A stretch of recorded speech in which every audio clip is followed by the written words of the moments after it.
At napakatagal kong hindi nakapaglabas ng aking video dahil marami tayong ginagawang mas importanteng bagay. Kaya ngayon ay gagawa tayo ng panibagong video at ang video ito ay tungkol sa pagtanggal ng center stand ng aking motor. Oh, what's up mga trugsay? Welcome back to my video. Kung makikita po ninyo mga trugsoy ay yung aking motor ay nakahiga dahil meron akong pinaplano sa kanya. Dahil nung nakita ko po yung aking center stand ay meron na po siyang biyak. Ito yun oh. Ayan, ito na yun. Ito yung biyak na yun. Kaya pinabala ko siya ngayong tanggalin. Dahil umorder na ako sa online ng center stand.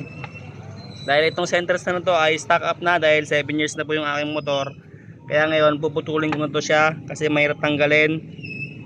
Kaya let's go. Putulin na natin yan. Ito yung biyak na yun oh. Biyak na. Sa katagalan na rin niya 7 years na rin itong motor na to eh. Yung center stand na ito hindi na siya tatanggal. Kaya nag-stock up na. Kinalawang na. Kaya tanggalin na natin. Grinderin na natin yan. Game. Habang ginagrinder ko nga po pala itong center stand ko na ito, ay natanggal ko na po yung spring na ito. Kaso nga lang ay hindi ko na po siya na-videohan. Ngayon kung meron pong may gustong malaman kung paano yung technique ng pagtanggal ng spring na ito, mag-comment down lang kayo below para makapaggawa po ako ng panibagong video para maituro ko po sa inyo kung paano magtanggal ng spring ng ating center stand. At kung bakit ko nga po pala ito gustong tanggalin itong center stand ko na ito, dahil nga nung unang intro ko pa lang ay sinabi ko sa inyo na meron na pong biyak yung aking center stand. At saka gusto ko na rin po siyang palitan gawa ng may katagalan na rin at gusto ko na rin po siyang tanggalin yung kanyang ehe na ito. Alam ko sa sarili ko na napakahirap na itong tanggalin dahil itong motor ko na to ay 7 years na running po, na running to 8 years na po yung aking motor ngayong January. At alam ko sa sarili ko na simula pagkakabili nitong nung motor na ito ay yung center stand na ito ay ni isang beses man lamang ay hindi pa po ito nababaklas. Kaya alam ko sa sarili ko na stock up na to at papahirapan po talaga ako ng center stand na ito. Pero syempre Pilipino tayo, kayang-kaya natin gawa ng paraan yan. At ayun na nga, nakita nyo na nga, natanggal na natin yung ating center stand nung pagkatapos ko siyang grinderin. At sa mga puntong ito ay binababaran ko na po siya ng magic brake fluid. Pero bago ko po ginawa itong bagay na ito ay nung nakaraang buwan na buong October yun mga trugsoy, ay binabaran ko na po siya ng WD-40 araw-araw, as in araw-araw ko po talaga siyang binababaran. Ini-sprayan ko siya tuwing umaga.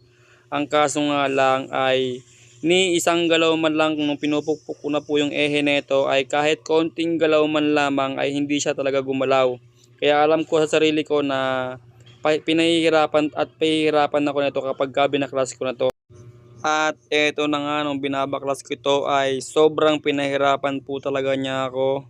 At sa mga puntong ito ay kinadahan-dahan ko po siya ng pukpok. Ginamitan ko rin po siya ng blue torch.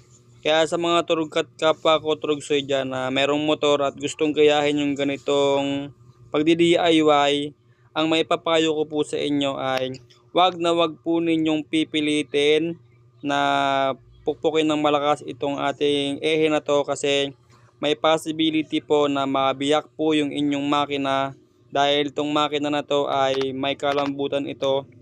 Ngayon kung gusto nyong gayahin o mayroon kayong lakas sa loob na mag DIY sa inyong motor kagaya ng aking ginagawa, ay siguraduhin nyo lamang po na habang pinupukpok po ninyo ang inyong ehe na yan ay kukontrolin nyo lang po yung pagpukpok ninyo dahil mabibiyak yan. Kapag yan ay nabiyak ay kamot sa ulo kayo, gastos malala talaga yan. Kaya sa mga puntong yan ay inaapuyan ko na yung aking ehe dahil sobrang hirap po talaga niyang baklasin. Biruin nyo, nagsimula ako niya ng alas 10 ng umaga pa lang Pero nabaklas ko siya ay ang mga oras na yon ay inabot po ako ng alas 4 na pasado na ng hapon. Kaya pagod na pagod po yung aking katawang lupa. Kaya sa mga makakapanood nito at meron kayong balak na mag DIY ay sinasabi ko sa inyo kung gaano siya kahirap. Alright mga trugsoy, pagkatapos na maghapong pukpukan, baba dito baba doon, ay natanggal na natin yung ating bushing na napakahirap. Grabe. Kaya mga trugsoy, kung may mga motor kayo na scooter din kagaya ko, dapat every 6 months or 3 months kailangan mas maganda tanggalin nyo, tapos lagyan nyo ng grasa para hindi mangyari itong nangyari sa akin. Kasi napakahirap po yung tanggalin. Maghapon ako nag grinder dito, grinder doon, pukpuk dito, pukpuk doon. Ito papakita ko sa inyo. Ayan na siya. Alright na, tanggalan natin yung napakahirap tanggalin ng bushing na yan, ng ehe na yan. Ay, sa wakas, thank you Lord. Antayin na lang natin yung aking in-order sa online center stand, at pag dumating na yon, panibagong video ulit yun at ikakabit natin. At syempre kasama ko pa rin kayo. So paano mga idol at mga trugsoy? That's all for today. Bye bye! Peace out! I love you all!